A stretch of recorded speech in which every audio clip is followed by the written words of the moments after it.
Mi nombre es Juan Soares y tengo 72 años. O para ser más preciso, la conciencia que le habla ahora mismo habita el cuerpo de un hombre que ha vivido esa cantidad de tiempo. Le pido que me escuche con atención, no por un viejo que busca redención, sino por usted. Lo que estoy a punto de revelarle no es una simple historia para pasar el rato, es una advertencia, una que ha sido grabada en mi alma con el ácido del arrepentimiento más profundo que un ser humano puede conocer. Si pudiera ver mi mano ahora mismo mientras la levanto hacia la escasa luz de esta habitación, notaría algo extraño. Los nudillos son demasiado grandes, la piel tiene un brillo pálido, casi translúcido, y si la luz incide en el ángulo correcto, parece que los huesos se mueven por debajo de una forma que no es natural, que no es humana. Este, amigo mío, es el primer pago de la deuda que contraje. Es el precio visible de la verdad que tanto ansiaba. Usted no ha llegado hasta mis palabras por casualidad. No crea ni por un segundo en el azar. Hay fuerzas en este universo, leyes de equilibrio que nosotros, en nuestra arrogancia, hemos olvidado. Mi voz, rota y maldita, es ahora un contrapeso necesario a la tentación que yo mismo ayudé a desatar en este mundo. Si me está escuchando, es porque ha sido elegido para recibir este conocimiento. No para que lo use, sino para que se convierta, como yo nunca pude serlo, en un guardián de la prohibición. Le prometo algo. Si se queda conmigo hasta el final de esta confesión, en menos de lo que dura una película, usted comprenderá la verdadera naturaleza de esas leyendas que sus abuelos le susurraban junto al fuego. Entenderá por qué ciertos lugares de nuestro Portugal y de todo el mundo son evitados por los lugareños con un miedo reverencial. Y lo más importante, recibirá el conocimiento para reconocer las señales, para ver las finas grietas que aparecen en el tejido de la realidad antes de que sea demasiado tarde para todos. No le hablo como un loco senil que ha perdido el juicio. Fui doctor en arqueología por la prestigiosa Universidad de Coimbra. Mis trabajos sobre los asentamientos lusitanos en la región del Miño fueron, en su día, respetados y publicados. Mis conclusiones no se basan en delirios, sino en la correlación de textos antiguos, como el Codex Nivarius del siglo XII, con los descubrimientos más avanzados de la física cuántica moderna, que, sin tener la menor idea, está empezando a arañar la superficie de los mismos horrores que yo he tenido el infortunio de ver cara a cara. Le hablo desde mi pequeño y oscuro estudio en Évora, con las ventanas y las puertas firmemente cerradas, y una línea de sal gruesa esparcida en cada umbral. No es una superstición de viejo, créame, es ciencia. Una ciencia mucho más antigua que la nuestra, una que aprendí de la peor manera posible. Las entidades que traje a este mundo, las que se filtraron a través de la puerta que abrí, no soportan ciertos campos energéticos puros. La sal, esa simple cristalización de la tierra y el mar, crea una barrera que les resulta insoportable. Es una de las pocas defensas que me quedan. Cada noche, sin falta, oigo susurros al otro lado de la madera.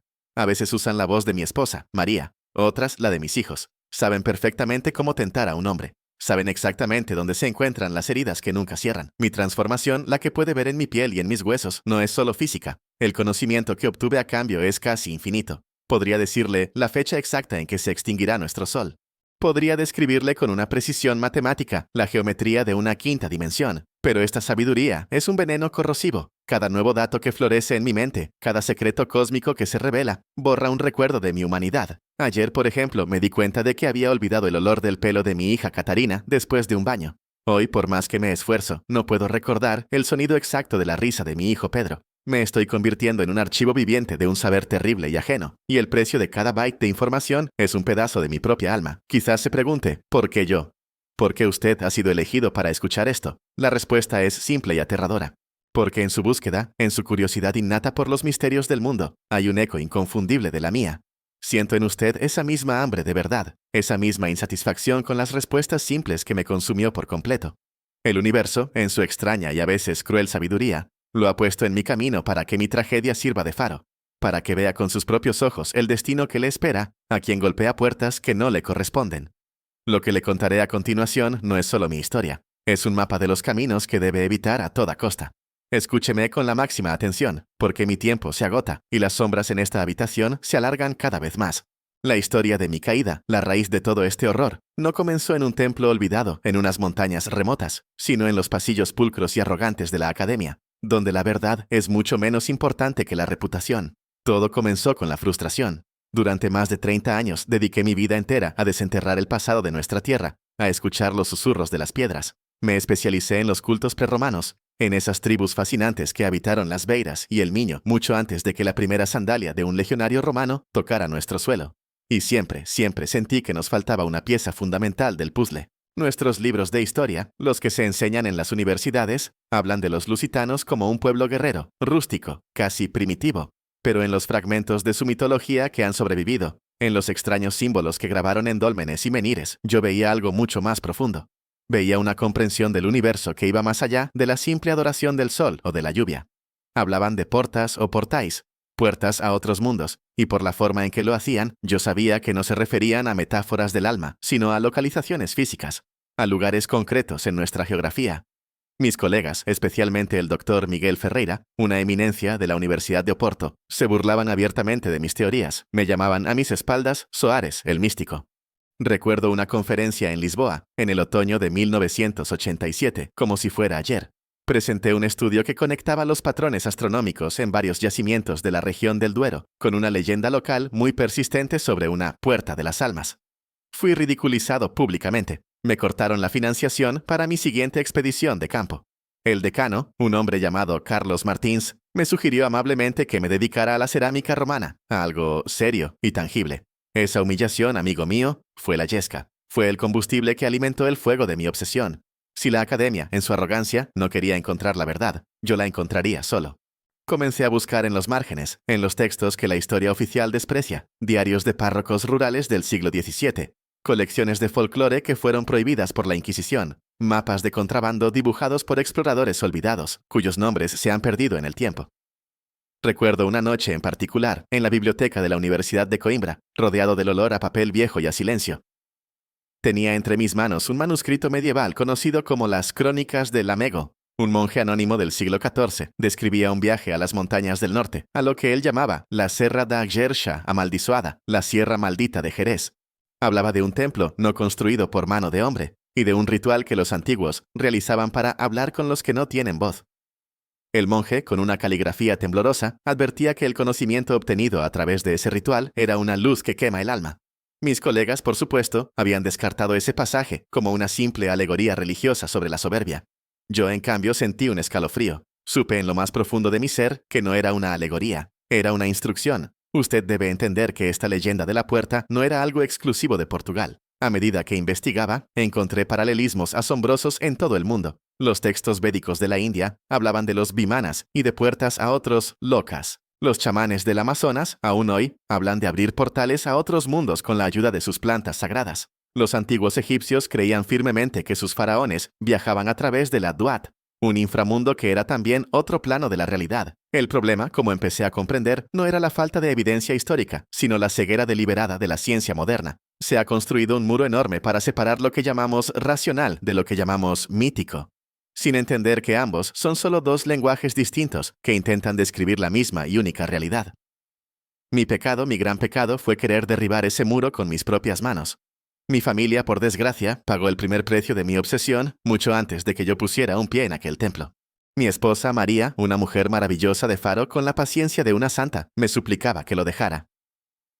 João, me decía con lágrimas en los ojos, estás persiguiendo fantasmas. Tu cuerpo está aquí, con nosotros, pero tu mente está en otro lugar, en otro siglo. Mis hijos Pedro y Catarina crecieron con la figura de un padre ausente, un hombre que pasaba más tiempo con libros polvorientos y mapas extraños que con ellos. Llegué a vender una pequeña propiedad familiar que teníamos en el Alentejo para poder financiar mis viajes privados. Le mentí a mi esposa sobre el dinero. La búsqueda de la verdad me convirtió en un mentiroso, en un mal esposo y en un mal padre. Y fue en uno de esos textos olvidados, un libro encuadernado en piel que le compré a un anticuario de Braga, donde encontré la primera mención concreta, la primera pista geográfica real de lo que el autor llamaba la Porta do Silencio. Usted debe entender algo fundamental. Hay conocimientos que no se pierden por accidente, se ocultan, se entierran deliberadamente. A medida que me adentraba más y más en mi investigación, con cada texto prohibido que leía, con cada mapa antiguo que descifraba, me di cuenta de una verdad aterradora. Yo no estaba luchando contra la simple ignorancia de mis colegas, sino contra un sistema perfectamente diseñado para suprimir ciertas verdades. Descubrí que ciertas familias muy influyentes de Lisboa y Oporto, cuyos linajes se remontan a la época de los descubrimientos, han actuado durante siglos como guardianes silenciosos de estos secretos. Pero no se equivoque, no lo hacen para proteger a la humanidad, como a un romántico le gustaría pensar. Lo hacen para mantener un monopolio absoluto sobre el poder que este conocimiento otorga. Ellos saben perfectamente de la existencia de estos lugares de poder, saben de las portas. Encontré pruebas irrefutables de esto en los archivos nacionales de la Torre do Tombo, en Lisboa. Documentos que a simple vista parecían simples registros de tierras del siglo XVI, pero que al ser analizados con técnicas criptográficas que aprendí de un viejo libro jesuita, revelaban mapas increíblemente precisos de flujos de energía telúrica que recorren toda la península ibérica. Vi con mis propios ojos la correspondencia privada entre un obispo de Braga y un cardenal en Roma, fechada en el año 1642. En esas cartas hablaban sin tapujos de la necesidad urgente de construir iglesias y monasterios sobre antiguos nos de poder pagano, nudos de poder pagano. El objetivo, decían, era sellar las bocas del infierno. Le aseguro que no estaban usando una metáfora. Estaban literalmente construyendo sus templos sobre estas puertas interdimensionales para neutralizarlas o, en algunos casos, para controlarlas y usarlas en su propio beneficio. El monasterio de los Jerónimos, la majestuosa Torre de Belém. No son solo monumentos para el turismo, son sellos, son tapones energéticos colocados con una precisión y un conocimiento que hemos perdido. El punto de inflexión en mi investigación, el momento en que todo dejó de ser una teoría para convertirse en algo personal y tangible, fue cuando encontré el diario de un antepasado de mi propia familia, un tal Antonio Fernández, un explorador del siglo XVIII.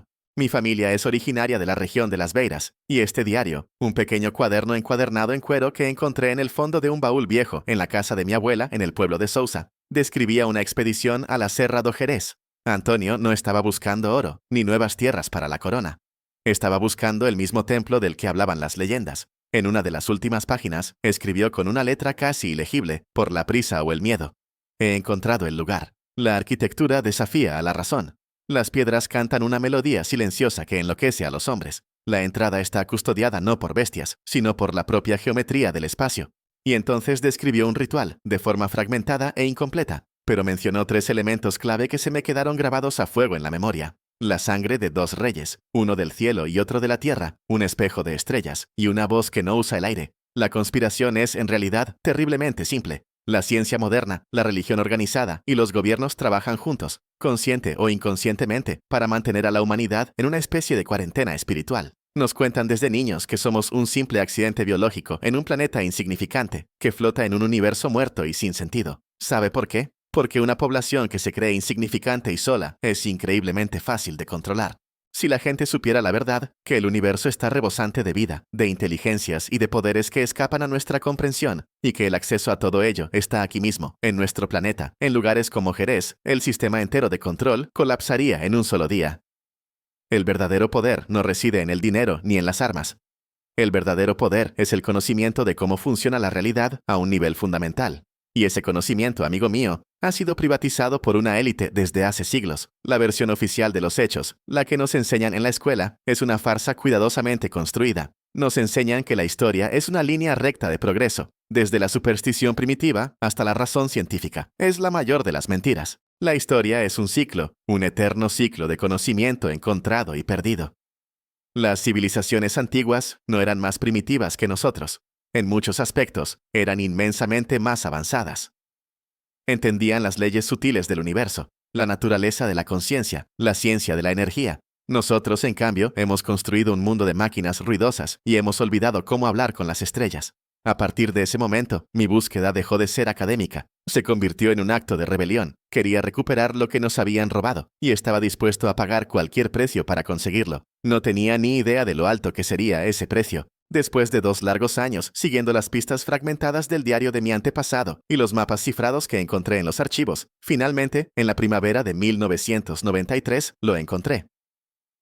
El templo no figuraba en ningún mapa moderno, ni siquiera en los militares. Estaba oculto en un valle remoto y de un acceso increíblemente difícil en el corazón mismo de la Serra do Jerez, un lugar que las pocas gentes de la zona llaman con un susurro temeroso, el Vale das Sombras Perdidas. No había caminos, ni siquiera senderos de cabras. Tuve que caminar durante 3 días seguidos, guiado únicamente por una vieja brújula y la extraña y creciente sensación de que el propio paisaje, los árboles y las rocas me estaban guiando hacia mi destino. El templo no parecía haber sido construido por manos humanas. Daba la impresión de haber crecido directamente de la roca madre de la montaña, como un extraño hongo de piedra. No había una sola línea recta en toda su estructura. Las paredes se curvaban y retorcían en ángulos imposibles que mareaban la vista y confundían la mente, una arquitectura que nuestro cerebro, acostumbrado a la geometría euclidiana, no está preparado para procesar. En el centro exacto de la estructura había una sala perfectamente circular. El techo estaba abierto al cielo, pero, y esto es algo que todavía me cuesta creer, no se veía el cielo azul ni las nubes. Lo que había era una cúpula de una piedra negra y pulida como un espejo, que reflejaba las estrellas, las constelaciones en su posición correcta, incluso a plena luz del día. Era el espejo de estrellas del que hablaba el diario de Antonio Fernández. Y en el centro de esa sala, un altar de la misma piedra negra, con un bajorrelieve que no representaba a ningún dios conocido por la humanidad. Era un diagrama, una especie de circuito energético complejo y hermoso. Allí, en ese lugar olvidado por el tiempo, encontré artefactos. Una daga ceremonial, cuya hoja estaba hecha de un metal que no era ni hierro, ni bronce, ni plata. Era liviano como el aluminio, pero más duro que el diamante. Y en las paredes curvas de la sala, grabados con una precisión imposible, estaban los encantamientos. La voz que no usa el aire. No eran letras, no era un alfabeto. Eran fórmulas matemáticas, patrones geométricos, representaciones visuales de vibraciones. La ciencia moderna, sin tener la menor idea, está validando todo esto que le cuento. El doctor Francisco Lobo, un físico teórico brillante de la Universidad de Lisboa, ha publicado trabajos muy serios sobre la posibilidad teórica de los agujeros de gusano, los llamados puentes de Einstein-Rosen, que conectarían dos puntos distantes del espacio-tiempo. Él habla en sus ecuaciones de la necesidad de una energía exótica, una materia con propiedades antigravitatorias, para mantener abiertos esos túneles. Ahora yo le pregunto a usted, ¿qué cree que es la energía que se concentra de forma natural en estos lugares de poder? ¿Qué cree que es la verdadera función de un ritual, sino la de generar esa energía exótica a través de la combinación de intención focalizada, vibración sonora y catalizadores biológicos? Yo no soy un místico, nunca lo he sido, soy un pragmático. Lo que hice fue usar una tecnología antigua y olvidada, una ciencia que nuestra física moderna apenas empieza a soñar. El testimonio de los pocos lugareños que viven en las aldeas de las faldas de la sierra era abrumador, aunque ellos, por supuesto, lo expresaban en el lenguaje del folclore y la superstición. Hablaban de luces extrañas en el cielo nocturno del valle, de la desaparición inexplicable de ganado, de cazadores que se adentraban en el bosque y volvían, cambiados, con la mirada perdida, o simplemente no volvían nunca. Un anciano pastor de una aldea cercana, un hombre llamado Manuel Santos, me contó con la voz temblorosa que su abuelo le había prohibido terminantemente acercarse al valle, diciéndole que allí el aire es delgado y uno puede caerse del mundo. No son supersticiones, son observaciones empíricas, informes de campo transmitidos de generación en generación sobre una anomalía espacio-temporal. Los escépticos, gente como mi antiguo colega Miguel Ferreira, dirían que todo lo que viví fue una alucinación, el producto del aislamiento, el agotamiento y mi propia obsesión. Pero yo tengo pruebas. Antes de realizar el ritual, con las manos temblando, tomé muestras de la roca del altar. Los análisis que encargué a un laboratorio privado de Setúbal, pagando una fortuna para que no hicieran preguntas, revelaron trazas de isótopos de elementos que no existen en la tabla periódica conocida. Tengo las grabaciones de los sonidos que emanaban de las paredes del templo, unas frecuencias subsónicas que, según los ingenieros de sonido que las analizaron, no deberían producirse de forma natural en una estructura de piedra. Y tengo la prueba más terrible e irrefutable de todas, mi propio cuerpo que se está reescribiendo a sí mismo a nivel celular. Esto no es una alucinación, es una infección, una transformación. Ahora debo intentar explicarle el cómo, y le pido, le suplico, que abra su mente más allá de lo que la ciencia y la religión le han dicho que es posible. Las palabras que usamos para describir estos procesos, magia, hechizos, rituales, son términos infantiles, cargados con siglos de miedo y de malentendidos deliberados. Le pido que los desnude de su significado supersticioso y piense en términos de física pura, en términos de resonancia y frecuencia. El universo no es un lugar muerto, lleno de materia inerte. Es una sinfonía, una vibración constante y compleja. Todo, absolutamente todo, desde la estrella más lejana hasta el pensamiento más fugaz que cruza su mente, tiene una frecuencia vibratoria específica. Las puertas interdimensionales no son portales físicos como los que ve en las películas, con luces de colores y efectos especiales. Son puntos nodales, puntos en el tejido del espacio-tiempo, donde dos frecuencias vibratorias distintas, dos realidades, están tan increíblemente cerca la una de la otra que pueden superponerse, como dos ondas de radio que interfieren entre sí.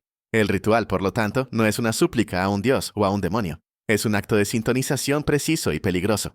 Es el equivalente a girar con una precisión nanométrica el dial de una radio cósmica para captar una emisora que no emite en las frecuencias habituales. Los elementos que utilicé en el templo no fueron elegidos al azar, no eran parte de un teatro supersticioso. La sangre de dos reyes que mencionaba el diario de mi antepasado no se refería a la realeza humana, se refería a los depredadores ápice de sus respectivos dominios. El rey de la tierra era el lince ibérico, el cazador más perfecto y esquivo de nuestra península. El rey del cielo, el águila perdicera, dueña de los cielos de nuestras sierras. Su sangre no fue un sacrificio para apaciguar a ninguna deidad. Fue un catalizador biológico, un concentrado de ADN puro y salvaje, una llave genética que resuena con las energías primarias y más fundamentales de la vida en este planeta. La daga de metal desconocido no era un arma, era una antena, un conductor perfecto, diseñado para enfocar mi propia energía bioeléctrica, la energía de mi sistema nervioso, y proyectarla hacia el diagrama del altar. Y el espejo de estrellas en el techo del templo no solo reflejaba las constelaciones, amplificaba su radiación sutil, su energía gravitacional y otras que ni siquiera tenemos nombre para ellas, creando un campo de energía estable y contenido en la sala. Los encantamientos que recité, la voz que no usa el aire, no eran palabras en un sentido humano. Eran secuencias de sonidos guturales, siseos y clics. Eran una forma de lenguaje vibratorio, matemático. Al pronunciarlos no estaba pidiendo nada. Estaba haciendo que mis propias cuerdas vocales, mis pulmones, mis huesos y mi caja torácica vibraran a la frecuencia exacta y precisa necesaria para interactuar con el campo energético que el templo y los catalizadores estaban generando. Sentí como todo mi cuerpo se convertía en un diapasón humano. Fue la experiencia más dolorosa y al mismo tiempo la más lúcida de toda mi vida. Por un instante que pareció una eternidad, dejé de ser João Soares, dejé de ser un hombre. Me convertí en una pura frecuencia, en una nota solitaria y perfecta en la inmensa canción del universo. El principio oculto que opera detrás de todo esto es la ley de causa y efecto, pero en un plano superior, en un plano sutil. En nuestro mundo tridimensional, vemos las causas y los efectos de una forma lineal y puramente material. Pero en el plano sutil, la intención pura y focalizada es la causa, y la manifestación en la realidad física es el efecto.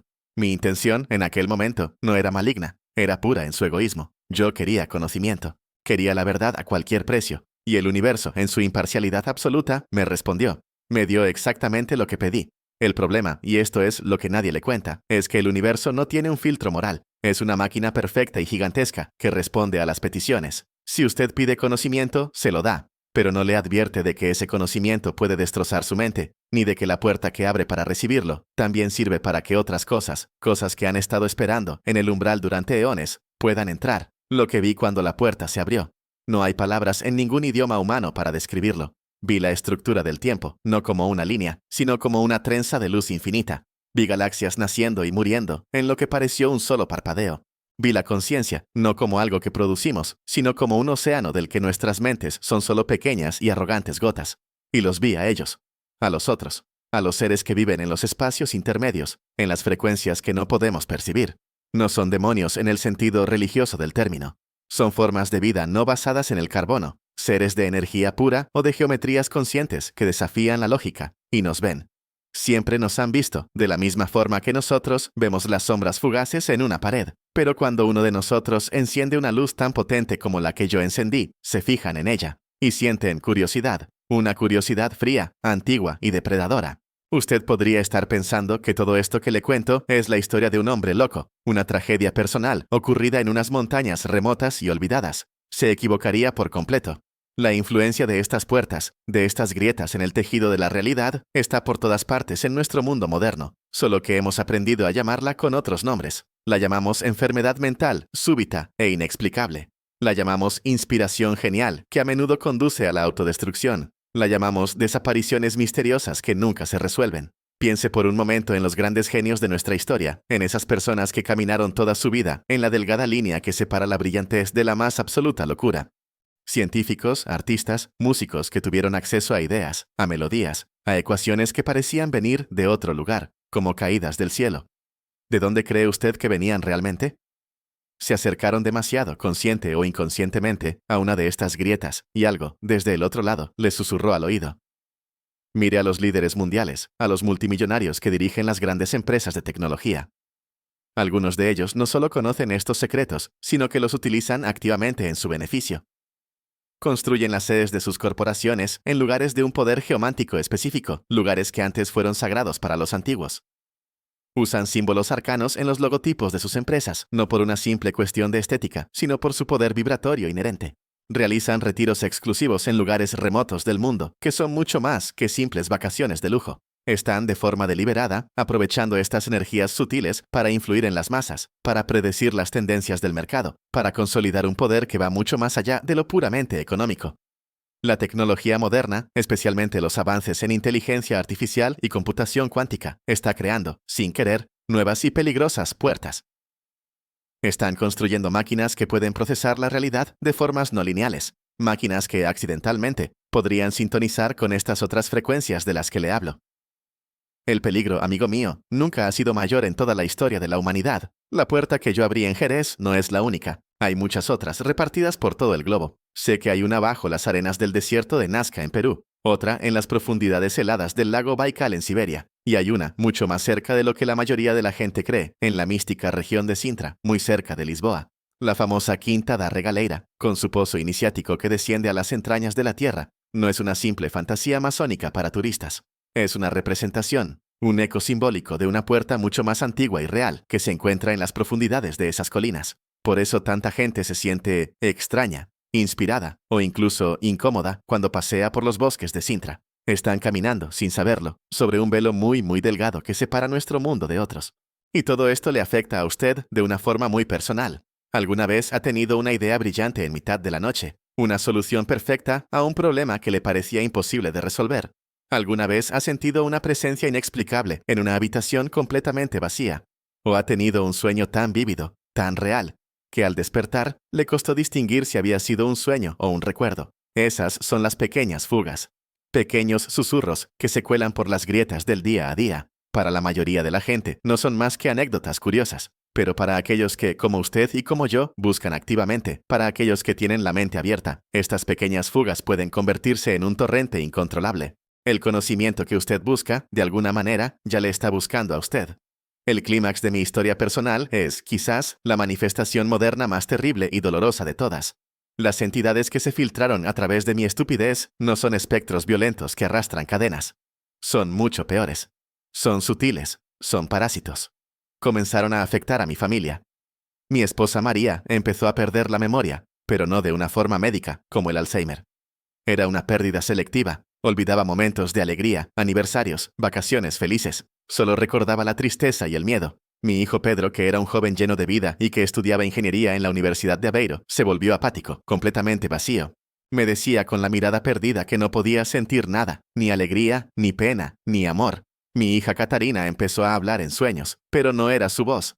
Era una voz antigua, fría y monótona que describía mundos de oscuridad geométrica y silencio eterno. No los estaban matando, se los estaban borrando, se estaban alimentando de su esencia, de su humanidad, de sus recuerdos. Y ahora debo prepararle para lo que viene. Debo darle las herramientas, no para abrir estas puertas, sino para defenderse de ellas. Ahora, escúcheme con la máxima atención. Le daré las instrucciones más importantes que jamás recibirá en su vida. Le describiré los pasos exactos del ritual, no para que usted los siga, sino para que los reconozca.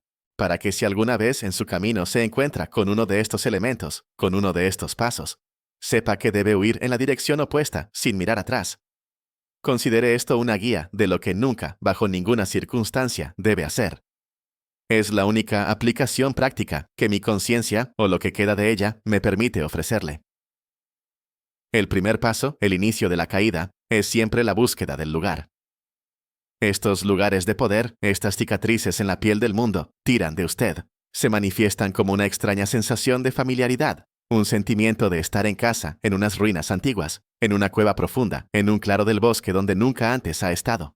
Si alguna vez siente esa llamada magnética, esa sensación de que un lugar le reconoce, dé la vuelta inmediatamente. No es su intuición guiándole hacia un tesoro, es la trampa. Es la puerta, que está hambrienta, llamándole por su nombre. El segundo paso es la recolección de catalizadores. En su búsqueda de conocimiento, en su curiosidad, empezará a encontrar objetos que parecen resonar con usted de una forma especial. Un cristal con una forma extraña, un texto antiguo que parece hablarle directamente, un símbolo que se repite una y otra vez en sus sueños. Le aseguro que estos no son hallazgos afortunados ni coincidencias, son anzuelos. Son las llaves que las entidades del otro lado le ofrecen para que usted mismo abra la puerta de su propia celda. No los coja, no los guarde. Déjelos donde están. Si es posible, quémelos o entiérrelos. El tercer paso, el más sutil y peligroso, es la sintonización personal. Usted empezará a practicar la meditación, la visualización, quizás el ayuno.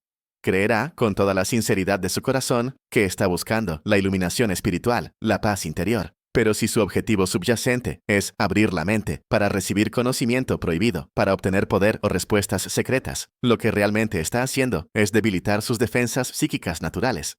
Está metafóricamente bajando el puente levadizo de su alma para que los invasores puedan entrar sin resistencia. El ritual en sí mismo, el clímax de la locura, es el punto de no retorno. Yo me situé en el centro exacto del altar en Jerez. Coloqué la daga de metal desconocido en el centro del diagrama. Vertí la sangre del lince y del águila en los canales grabados en la piedra, que parecieron absorberla al instante, y comencé a recitar los sonidos, las vibraciones que había memorizado de las paredes. Este es el momento en que su intención se convierte en un acto físico e irrevocable en el universo. Si alguna vez se encuentra en una situación que se parezca remotamente a esto, aunque sea en un juego, por curiosidad o por seguir a otros, deténgase, grite, corra, rompa el círculo, tire los objetos. Haga lo que sea necesario para romper la conexión energética que se está formando. La advertencia más crucial, la que me desgarra el alma cada noche, es esta. El precio no lo paga solo usted. Yo, en mi infinita arrogancia, pensaba que era mi riesgo, mi sacrificio. ¡Qué necio fui! La conexión que abrí se extendió como una enfermedad a través de mis lazos energéticos más fuertes. Mis lazos de amor con mi familia. Ellos fueron el verdadero precio. Yo los vi desvanecerse. No fue una muerte rápida y piadosa. Fue un lento y agónico borrado de su existencia. Un día miré a mi esposa María y por un solo segundo pude ver la pared de la cocina a través de ella. Sus risas, antes tan llenas de vida, se volvieron silenciosas, como un eco lejano. Sus lágrimas ya no mojaban su rostro. Se convirtieron en fantasmas en su propia casa, atormentados por presencias que solo ellos y yo podíamos sentir. Y yo empecé a cambiar. Mi piel, mis ojos, la estructura de mis pensamientos. Me estaba convirtiendo, lenta pero inexorablemente, en uno de ellos. Si para usted ya es demasiado tarde, si siente que ya ha comenzado a caminar por este sendero oscuro, solo hay una defensa. Y no es el conocimiento, no es el poder, no son más rituales. La única defensa es la humanidad. Aférrese con todas sus fuerzas a los recuerdos más simples y puros. El sabor del pan caliente de su abuela, el abrazo sincero de un ser querido, el sonido de la lluvia en la ventana. Estas son las anclas que nos mantienen atados a esta realidad. Ellos, los parásitos, no pueden consumir estos sentimientos puros. Los odian. Son como un veneno para ellos. Llene su alma, su mente y su corazón de estas pequeñas cosas, de estos actos de amor y sencillez. Es la única oración que realmente funciona. Es el único escudo que le queda. Y ahora, debo contarle la verdad final, el propósito de todo esto, la revelación final, la verdad más terrible y simple que obtuve de mi pacto con la oscuridad, es esta. El objetivo de estas entidades, de estos seres del umbral, no es la conquista, ni la destrucción, ni el dominio como lo entendemos nosotros. Su objetivo es la asimilación. Ellos no quieren nuestro planeta, quieren nuestra capacidad de sentir. Son seres de un conocimiento casi infinito, pero están vacíos por dentro. Son increíblemente inteligentes, pero no están vivos en el sentido en que nosotros lo estamos.